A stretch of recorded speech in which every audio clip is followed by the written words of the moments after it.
পিতার চরণে যে প্রণাম করতে হয় সেটা তো একবারে ভুলে গেছে, প্রায় গেছে না? যে কোনো শুভ কাজে যেতে হলে কিংবা শুভ কাজ শেষ করে ফিরে এসে যদি কেউ মাতা পিতার চরণে ভক্তি ভরে প্রণাম করতে পারে না, কেননা জন্মানোর পরে ভূমিষ্ঠ হবার পরে মাতা পিতা পরম আরাধ্য গুরুদেব, প্রথম গুরুদেব তোমার গুরু তো আসলো পরে, মাতা পিতাই তো গুরু চিনালো, তাই তো তুমি চিনতে পারলে, নতুবা তুমি কোথা থেকে চিনতে? তাহলে প্রথম গুরু তোমার মাতা পিতা। আজকে চৈতন্য মহাপ্রভু নিজে ভগবান হয়েও দেখো মাতা পিতার চরণে প্রণাম করছে, মায়ের চরণে প্রণাম করছে। কিসের জন্য? নিজে আচরণ না করলে তো জগৎ শিখবে না, কেমন করে শিখবে? ওই মন্দিরে বেদির পরে যে প্রতিমা মাটির মূর্তি তৈরি করা থাকে, তাই না? তৈরি করে আমরা অনেক পূজা করি না, অনেক জায়গায় পূজা করি, প্রায় প্রত্যেক জায়গায়। কিন্তু বাবা মন্দিরে ওই মাটির প্রতিমাকে বারবার শতবার প্রণাম করলে কতটুকু যে আশীর্বাদ প্রাপ্ত হবে তোমার জীবনে, মঙ্গল বয়ে নিয়ে আসবে, সেটা আমি বলতে পারবো না। তোমার গৃহে যে জ্যান্ত প্রতিমার বসতি, সেই জ্যান্ত প্রতিমার চরণে একবার প্রণাম করো। তোমার সঙ্গে তোমার মাতা পিতার যতই শত্রুতা ভাব থাক না কেন, প্রণাম যদি একবার করে দাও না,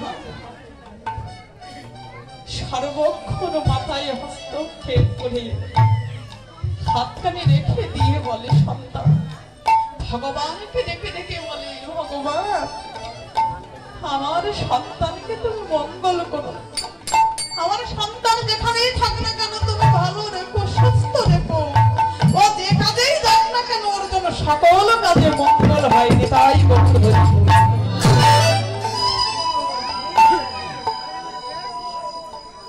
বুঝলেন মা? মাতা পিতা এমনই হয়। আর যেই না গৌরাঙ্গ মহাপ্রভু মাতা পিতার চরণে প্রণাম করেছে, মায়ের চরণে প্রণাম করা মাত্রই কি হলো জানো? সারাদিন পরে শচীর নন্দন আমার গৌর হরি ফিরে এসেছেন তো গৃহ মাঝে। চাঁদ বদনখানা দর্শন করে দেখছি কি সর্ব অঙ্গে ধুলা কাদা মাখা। নিতাইকে ডেকে ডেকে বলছে, নিতাই বাবা, নিতাই, আরে ও নিতাই, কথা নয় মা, রাত তো বেশি হয় নাই, সবে মাত্র সন্ধ্যা হয়েছে, এটা কি রাত বলে?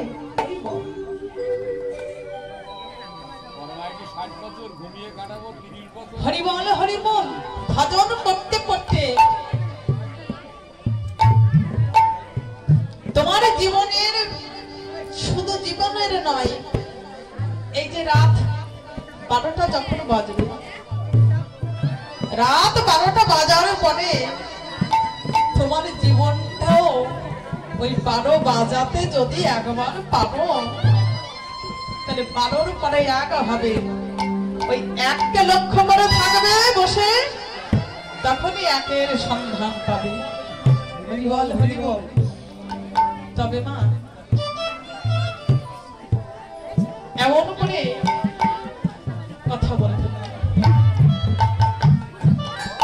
তাই আজকে গৌরাঙ্গ মহাপ্রভু যখন এমনি করে মায়ের চরণে প্রণাম করছে, সর্ব অঙ্গে ধুলা কাদা মাথা দেখে শচী দেবী আমার ধুলা ঝেড়ে দিচ্ছে, আর নিতাইকে ডেকে বলছে, নিতাই একবার বল না আমার নিমায়ের সর্ব অঙ্গে এত ধুলা কে মাখালো? নিতাই চাঁদ আমারে ডেকে ডেকে বলছে, মা গো তুমি দেখছো শুধু তোমার নিমায়ের সর্বঙ্গে ধুলা মাখা, কিন্তু একবার ভালো করে আমাদের পানে চেয়ে থাকো, দেখো মা আমাদের সর্বঙ্গে কত ধুলা কত মাখা।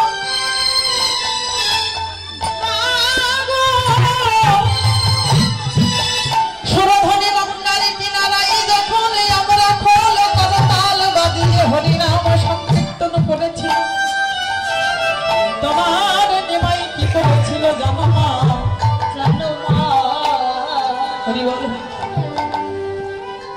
তোমার নিমাই সবার মাঝে গিয়ে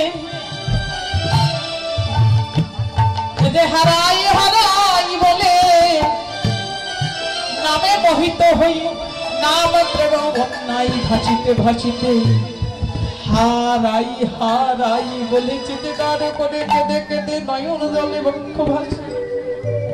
ওই ধোলার পরে গড়াগড়ি দিয়েছিল। আরে আমরা যে জল ধরি আমরা তোমার নিমাইকে যেই না ধরতে যাও, তোমার নিমাই কি করেছিল জানো মা? তোমার নিমাই শুধু একটা ধুলা মাখে নাই, দেখো আমাদেরও সর্বঙ্গে ধুলা মাখিয়ে দিয়েছে। বলেছে আমরা যে ধরি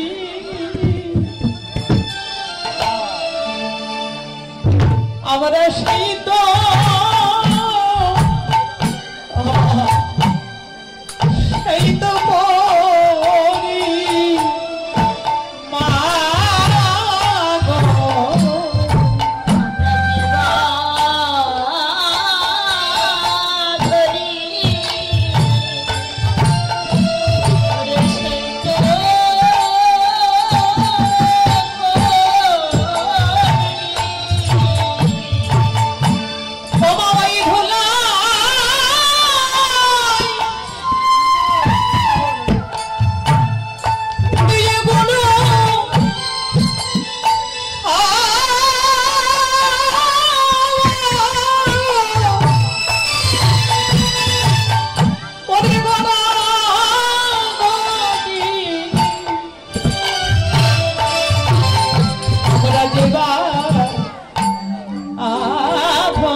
সেই তো তুমি তো শুধু তোমার নিমাইয়ের একা নিমাইয়ের অঙ্গপানে চাইলে, কিন্তু আমাদের অঙ্গপানে চেয়ে দেখো আমরা কত ধুলা মেখে আছি।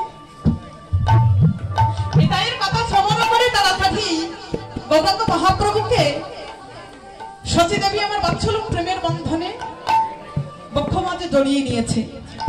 সারাদিন পরে ঘরে ফিরেছে তো, আর তখনই আমার মহাপ্রভুর কেমন অবস্থা হয়েছে। আগে ধোলাই অথু সরয়াঙ্গ গত গত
লীলা আস্বাদন করেছি